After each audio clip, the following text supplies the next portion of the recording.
저희가 이번에 과기정통부 쪽 사업으로 질병진단용 인공지능 이미지 데이터 구축 사업을 하고 있거든요. 어떤 일 하고 있는지, 그리고 지금 전국에서 아마 이거 2차 사업 때문에도 많이들 관심을 가지셨을 거예요. 이 사업이 어떤 성과 지표를 가지고 어떤 계획으로 진행되는지 한번 설명드릴까 합니다. 자, 지금부터는 준비한 슬라이드 보면서 자세한 설명 드리도록 하겠습니다. 저희는 그 인공지능 이미지 데이터 구축 사업에서 감염성 질환에 대한 의료 영상 데이터 구축을 제안을 해서 선정되었고, 지금 현재 사업을 진행을 하고 있습니다. 제 소개부터 다시 간단하게 드리도록 하겠습니다. 저는 건양대학교 병원 의과대학의 이비인후과 교수고요. 현재는 건양대학교 병원 의과대학의 정보의학교실 주임교수를 겸하고 있습니다. 그리고 또 병원에서는 헬스케어 데이터 사이언스 센터의 센터장을 맡고 있고요. 건양대학교 병원은 이와 같은 미래의 의료 환경을 선도하기 위해서 지금까지 수년에 걸쳐서 작은 준비들을 꾸준히 해왔는데요. 그 대표적인 게 대전의 메디바이오 컴플렉스를 구축한 부분입니다. 대전의 서대전에 위치한 건양대학교 병원은 옆에 원래 논산에 있던 그 의과대학을 대전으로 이전을 해서 의과대학과 그리고 이 과학대학 그리고 의료공대, 공대 내에서도 의료와 관련이 되어 있는 의료 IT나 신소재공학과 등등을 전부 다 대전 캠퍼스 안으로 이전을 해서 디지털 헬스케어와 관련되어 있는 어떤 연구를 하더라도 이 안에서 다 할 수 있도록 그 각각의 전문가들이 한 곳에 모여 있는 환경을 구축하고, 저희는 이 시스템을 메디바이오 컴플렉스라고 이름을 붙였습니다. 건양대학교 병원은 이번에 지금 사업이 총 의료 인공지능 데이터 구축 사업의 세 번째 참여한 겁니다. 첫 번째 사업에서는 안저 영상 데이터셋을 구축했었고요. 두 번째 사업에서는 안저 영상 중에서도 광각 이미지, 그러니까 우리가 이제 DSLR 다들 경험 있으실 텐데, 일반 화각이 있고 광각이 있잖아요. 그러니까 이제 안저 촬영 영상도 안과 전문이 아니신 분들은 낯서실 것 같아서 조금 더 자세하게 설명을 드리는 건데요. 안저 촬영 영상도 최근에는 주변까지, 안저의 주변까지 한 사진에 다 담는 광각 안저 촬영 영상이 대학병원급에서는 대부분 다 사용되고 있습니다. 그래서 2차년도 사업은 저희가 1차년도에는 일반 안저 영상 촬영만 구축을 했었고요. 2차년도 사업 제안으로는 저희가 광각 안저 영상 촬영을 일부 포함을 해서 또 데이터를 확장해서 구축하는 일들을 했었습니다. 그런 사이에서 안저 영상을 활용한 다양한 연구들을 또 할 수 있는 기회를 가지게 됐고요.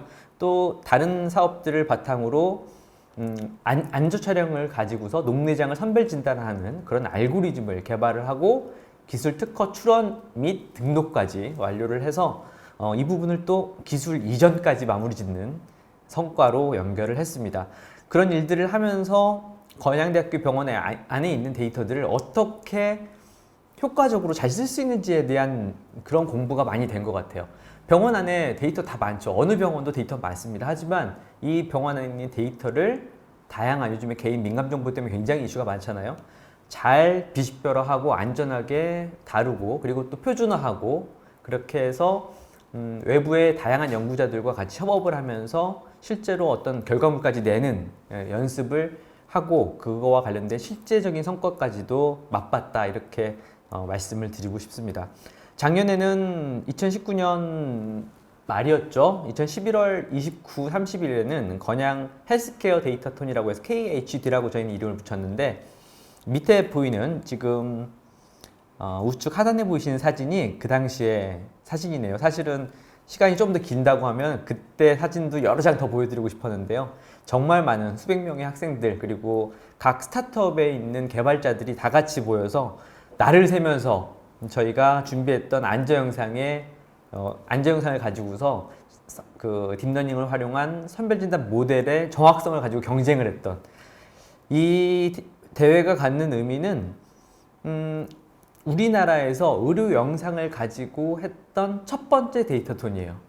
그러니까 그 전까지는 사실 데이터의 유출 사고라든지, 그리고 비식별화 데이터라고는 하지만 각자 자기들이 비식별화를 어느 정도 했고, 이게 정말 유출에 대해서 안전한지에 대해서 다들 자신할 수 없었기 때문에 이런 데이터톤을 할 수 없었던 거죠. 저희는 다양한 요즘에 또 다른 사업 베이스로 비식별화 기술 개발도 같이 하고 있는데요. 저희가 지금까지 가지고 있던 여러 노하우들을 이용해서 실제 앉아 영상을 활용한 데이터 톤을 성황리에 했던 겁니다. 이게 작년에 과기정통부에서도 굉장히 우수 성과로 인정을 받아서 올해는 또 데이터 톤들이 많은 과제에서 같이 RFP상에 적히기도 하고 했던 것 같습니다. 자, 인공지능 헬스케어에 대해서는 뭐 사실 전문가들이 너무 많으셔가지고 다들 알고 계신 내용일 수도 있겠습니다만, 인공지능 시장의 규모에 있어서 헬스케어가 차지하는 비율은 생각보다 굉장히 큽니다. 지금 미국에서 보면 766.500만 달러 중에서 110.900만 달러에 해당하는 14.5%의 비율이 헬스케어고요. 우리나라 시장에서도 뭐 사실 15.3% 정도로 굉장히 큰 비율의 시장을 전체 인공지능 시장에서 헬스케어가 담당을 하고 있죠. 그렇다 보니까 저희한테도 다양한 사업들의 기회들이 만들어지는 것 같습니다. 디지털 헬스케어 시장의 성장 전망은 사실은 이 정도에서 국한되지 않고 향후의 발전 가능성이 훨씬 더 큰 시장이라는 데 의미가 있는 것 같습니다. 구글이 왜 알파고로 인공지능의 성능을 점검한 이후에 가장 먼저 뛰어든 사업이 헬스케어겠어요, 그죠? 그러니까 이게 같은 노력을 했을 때 가장 마지막에 달디 단 열매를 먹을 수 있는 가능성이 크다라고 판단을 하는 거죠. 실제로 제가 지금 이쪽에 뛰어든 지가 이제 한 5, 6년째 되는 것 같은데요.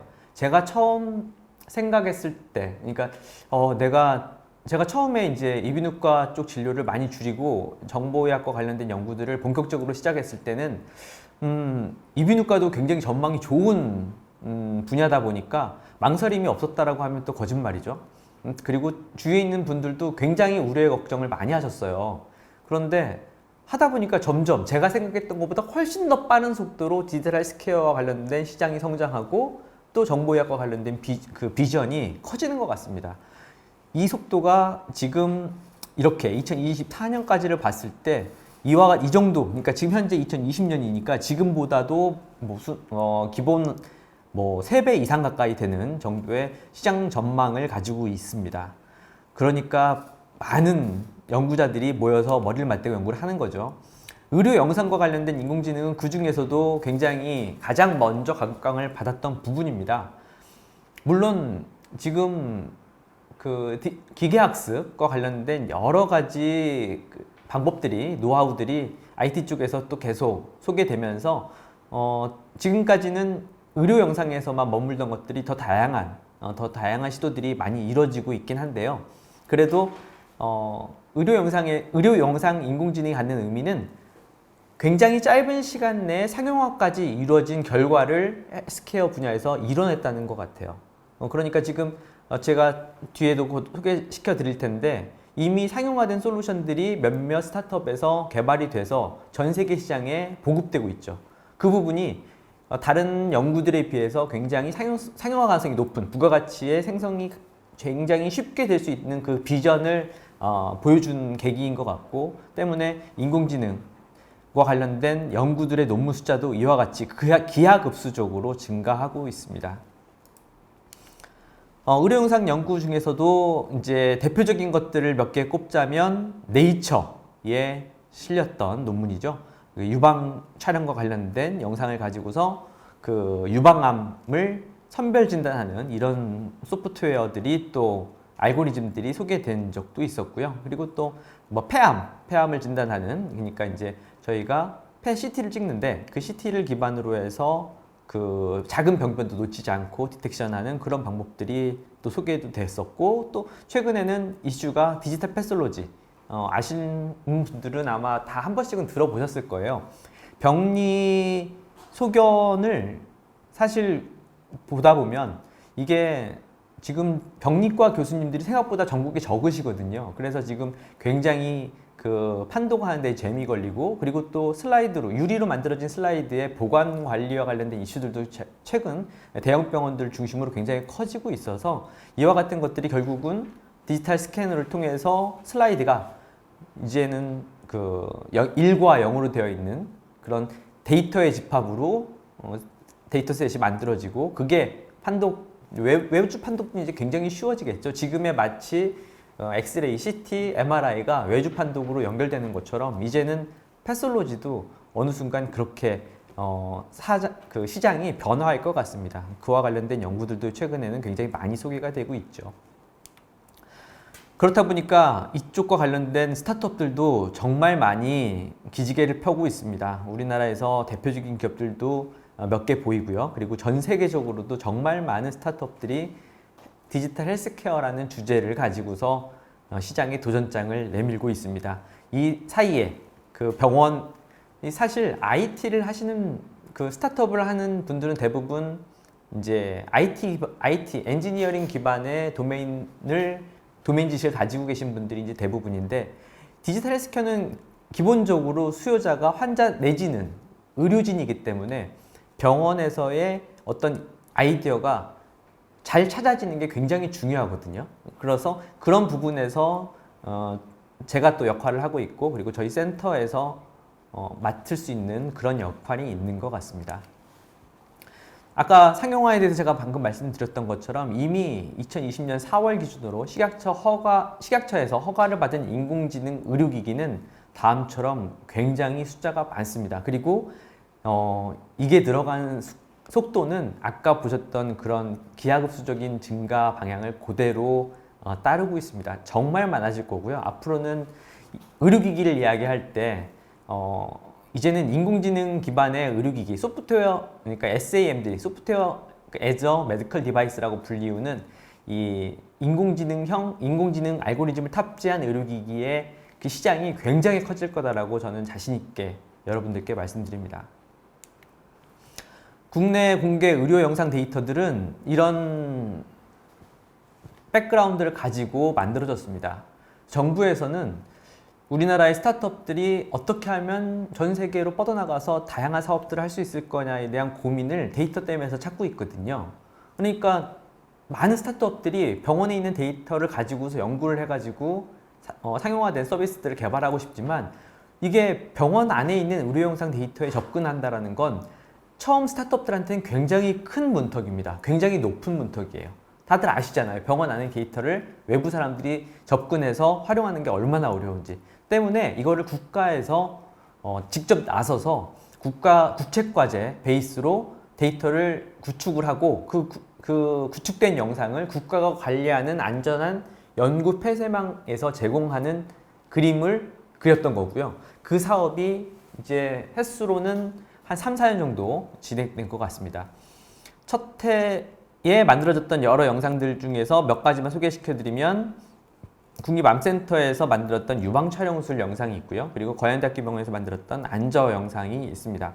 그리고 또 보건의료 빅데이터 개방 시스템에 담겨있는 뇌동맥류 영상도 있고요. 폐암 영상 등이 지금 국가에서 국가 예산으로 구축이 되어서 연구를 희망하는 그 전국에 있는 많은 연구자들에게 제공되고 있습니다. 의료 데이터의 공개는 사실 스타트업과 벤처, 대학, 공공기관에서 다 같이 요즘에 그 공익적인 목적으로 진행할 수 있는 굉장히 큰 가치의 일이라고 생각을 하고요. 그래서 저희도 이렇게 열심히 참여하고 있습니다. 올해 사업을 제가 제안했던 내용은 두경부 감염성 질환입니다. 두경부 감염성 질환, 언뜻 보면 좀 낯서실 수도 있는데요. 그 아큐트 사이누사이티스, 크로닉 사이누사이티스, 이런 사이누사이티스와 관련된 질환들을 이제 감염성 질환이라고 조금 더 일반 평가위원들을 그 대상으로 저희가 이제 제안서를 썼기 때문에 조금 더 일반적인 한글 단어를 써서 이름을 지었고요. 아시는 것처럼 사이누사이티스는 무지하게 흔하죠. 무지하게 흔합니다. 2017년 전체 외래 진료 환자 수 17위. 17위 정도면 네, 대단한 거죠. 그리고 연령별 점유율도 아이들이 물론 34.6%로 가장 높긴 하지만 전 연령대에 고루 분포하는 그런 질환이죠. 사실 아시는 것처럼 코감기 좀 심해지면 사이누사이티스 아닙니까? 그런데 급성 부비동염을 진단하는 게 그렇게 쉽지만은 않습니다. 아시잖아요. 이거 이비인후과, 내과, 소아과, 가정의학과에서 모두 진료하고 있지만 사실 각 병원, 각 의사마다 진단이 달리 나오는 또 대표적인 병 아니겠습니까? 네, 이비인후과에서는 충농증이라고 했는데 내과에서 아니라고 비염이라고 듣고 또 다시 소아과 옆에 갔는데 거기서는 또 급성 부비동염이라고 하고 옆에 과정의과 갔더니 또 아니라는 얘기를 듣는 경우가 있는 게 또 이 부비동염의 특징입니다. 사실 증상만 가지고는 전혀 구별되지 않고요. 또 내시경을 본다고 하더라도 내시경에 대한 경험이 많지 않으면 내시경만 가지고도 진단하기가 그렇게 모든 케이스가 쉽지 않습니다. 때문에 이게 환자의 결과를 담보해야 하는 의사 입장에서는 그냥 부비동염이 조금이라도 가능성이 있으면 일단 항생제를 처방하고 싶은 유혹에 놓이게 되고요. 그렇다 보니까 그 높은 항생제 처방률을 이끌어내는 오남용을 이끌어내는 가장 흔한 병이 사이누사이티스가 아닌가 생각이 듭니다. 그래서 그런 것들을 막고자 이제 사용되는 검사법이 우리가 많이 말하는 PNS 영상이고요. PNS 영상을 통해서 저희가 데이터를 구축하고자 했던 데이터의 모습들은 이렇습니다. 노멀 데이터와 그리고 뮤코사 시크닝이라고 해서 사이누사이티스가 낫고 나서 내지는 코감기 직후에 좀 있는 그 뮤코사 시크닝 소견, 그리고 에어 플루이드 레벨이라고 해서 아큐트 사이누사이티스가 있을 때 보이는 이런 소견, 그리고 헤이지니스가 크로닉 사이누사이티스가 있을 때 보이는 이런 꽉 찬 내지는 이제 사이누사이티스가 심할 때도 이렇게 보일 수 있죠. 이런 소견들을 저희가 이제 파인딩별로 나눠 가지고 영상을 구축하고자 했고요. 네, 이건 너무 대표적인 사진들이어서 사실 선생님들께서 보실 때는 이 정도는 구별할 수 있지라고 하실 수도 있겠습니다만, 사실 이비인후과 전문의 한 사람으로서는 정말 많은 오진의 리퍼된 오진 케이스를 보는 게 사이누사이티스입니다. 정말 또 아리까리하고, 그리고 또 그 엑스레이의 퀄리티에 따라서는 사이누사이티스인지 깨끗한 클리어한 부비동인지를 구별하기도 어려운 경우도 꽤 실제로도 있죠. 때문에 저희는 지금 레이블 정보에 뮤코사 시크닝과 관련된 에어플루이드, 헤지니스와 같은 레이블뿐만 아니라 그 영상 촬영 일시와 영상기기 정보 등까지도 전부 다 담아서 메타데이터를 구축을 했고요. 이와 같은 구축 계획을 일단은 건양대학교 병원에서 저희가 IRB를 득해서 진행을 하고 있습니다. IRB를 통해 가지고 환자군을 선택하고 다이컴 영상들을 추출을 해서 이를 비식별화하고, 그리고 그 영상의학과 전문의 1명과 이비인후과 전문의 2명, 총 3명의 그 전문의들이 각자 개별적으로, 그러니까 서로 그 영상이 전부 다 비식별화되어 있기 때문에 서로 이게 누구 건지 알 수가 없거든요. 그 상황에서 그 레이블링을 해서 각자 교차 판독이 된, 그러니까 3명이 다 동일하게 정상이라고 한 것만 정상으로 모으고, 그리고 뭐 뮤코사 시크닝이 있으면 뮤코사 시크닝이 있다라고 3명이 합의한, 그러니까 컨센서스 데이터셋이라고 하는데요. 그렇게 합의된 데이터셋만을 가지고서 데이터셋을 구축을 했습니다. 이 과정에서 저희는 유비주 정보기술과 함께 이제 어노테이션 툴을 같이 개발을 했고요. 제가 이제 아키텍처를 짜고 유비즈에서 협력을 받아가지고 같이 이제 만들었던 어노테이션 툴입니다. 위치랑 이런 것들을 다 표시할 수 있게 만들었고, 그리고 또 아직 그 경험이 없는 병원에서 이렇게 데이터 구축할 때는 저희가 지원을 해서 같이 이 플랫폼을 이용해서 레이블링을 하실 수 있게, 어노테이션 하실 수 있게 도와드리는 역할도 같이 하고 있으니까요. 데이터 구축과 관련돼서 문의사항이 있거나 도움이 필요하신 대학 또는 연구자께서는 저희 센터로 편하게 연락을 주시면 되겠습니다. 딥내추럴이라는 팀을 통해서 저희는 의료 인공지능을 어떻게 하면 크라우드 소싱에 녹여내서 작업할 수 있는지에 대한 경험도 쌓고 있고요. 결국은 비식별화라는 거는 재식별이 가능하다라는 전제를 안에 담고 있습니다. 때문에 이걸 어떻게 하면 안전하게 최대한 재식별의 위험을 낮춘 상태에서 의료 영상을 외부에 반출하느냐가 굉장히 큰 이슈고, 그 부분을 저희는 클라우드 소싱을 통해서 많은 부분들을 또 해결을 하고 있습니다. 이와 같이 해서 만들어진, 그러니까 이제 사진을 넣게 되면 이게 정상인지, 뮤코사 스캐닝이 있는지, 사이누사이티스인지, 에어플루이드 레벨이 있는지 등을 진짜로 이제 엔진이 돌아가고 엔진의 결과를 UI를 통해서 보여주는 온라인 시범 서비스를 OM 인터랙티브와 같이 협업을 해서 또 만들고 있습니다. 이렇게 된 결과들은 일단은 그 학생들이라든지 그리고 스타트업들에서 처음 쉽게 접근할 수 있도록 깃허브를 통해서 기본 소스 코드를 제공하고 있고, 이렇게 저희가 만들어내는 데이터 셋들을 구축하는 과정 자체를 표준화해서 TTA와 함께 가이드라인을 제정하는 역할까지도 같이 수행하고 있습니다. 저희는 굉장히 큰 꿈을 가지고 있습니다. 이런 여러 의료 인공지능들이 실제로 의료 비용 절감에 도움이 될 거라고 생각을 하고요. 그리고 대한민국의 사회적 손실 비용을 최소화하는 데 틀림없이 역할을 할 거라고 저는 생각을 합니다. 여러분들과 함께 이와 같은 일들을, 다양한 사업들을, 다양한 아이디어를 구현해 보길 희망하면서 오늘 소개 여기서 마치도록 하겠습니다. 감사합니다.